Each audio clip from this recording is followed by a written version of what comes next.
What's going on, friends? Logan Myers here for Cinephellas.com. We're doing more 31 Days of Horror. Tonight I'm doing another entry in the Stephen King universe. I'm talking about 1993's Needful Things, directed by Fraser Heston, which was Charlton Heston's son. And it's a setup, and this is the final entry in the Castle Rock storyline. So it was a big deal back then. 1993 was a big year for Stephen King. He had two films that hit the theaters. We had The Dark Half that I just reviewed, and then Needful Things, both depicting Alan Pangborn, the local sheriff in Castle Rock, played by two different actors. So Needful Things, the devil shows up to Castle Rock and opens up an antique store named Needful Things. And this sets up a lot of characters in the movie. The devil, played by Max von Sydow, excellent actor. We all know him. He's been acting for a long time, but he was the priest in The Exorcist and countless films.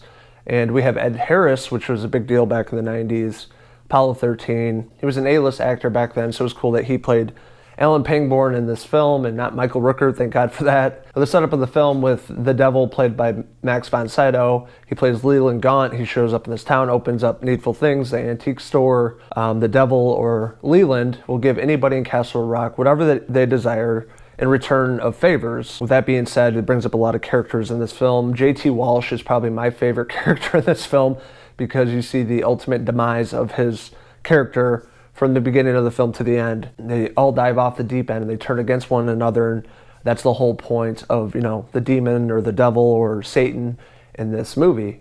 He's trying to feed into these people, give them whatever they want in return, doing these terrible, terrible things. I remember when this movie came out in 1993 as a kid and seeing the trailers and seeing Ed Harris. I'm like, one of those movies I really wanted to see, but I never got around to, so this is the first time watching it. This is one of Stephen King's better films from the 1990s. Especially, The Dark Half was pretty bad, but this is a lot better done. They had higher production value. They probably had a larger budget as well. There's a lot of great actors in this film. But one thing about the film I didn't really like, it just felt like it was light. It was missing something.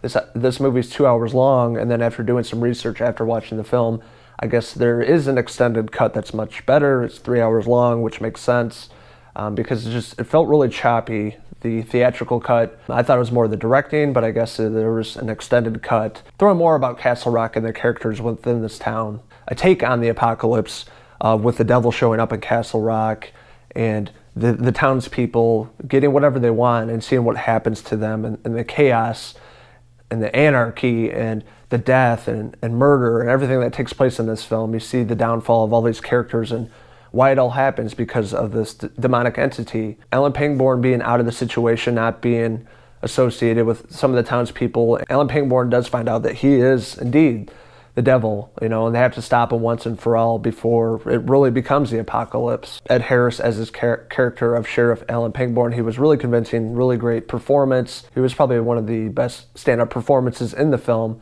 and seeing what he does and putting the stop to old Leland and the devil himself. I like how they depicted the story, how it all ends, and if you see if Needful Things moves on and the devil takes over, or what happens to the townspeople. It was a really cool ending. Overall, I had a good time with Needful Things theatrical cut that came out in 1993. Really loved the actors, actresses in this film. The characters were really great, and some of the editing and choppiness of this movie really was the downfall of the film. Besides that, everything else with the story and the characters and how it all ends in the movie is really fantastic. I had a great time watching this for the first time. I highly recommend it to all of you if you've never seen this. So overall, I'm going to give Needful Things from 1993 a 3 out of 5 hair pieces. So what did you guys think of Needful Things? What was your favorite part? What did you think of Max von Sydow's character as the devil himself? What's your favorite movie in the Stephen King universe? Let us know in the comments below, and don't forget to hit subscribe. This is Logan Myers signing out from Needful Things up here in Castle Rock. Until the next review in 31 Days of Horror.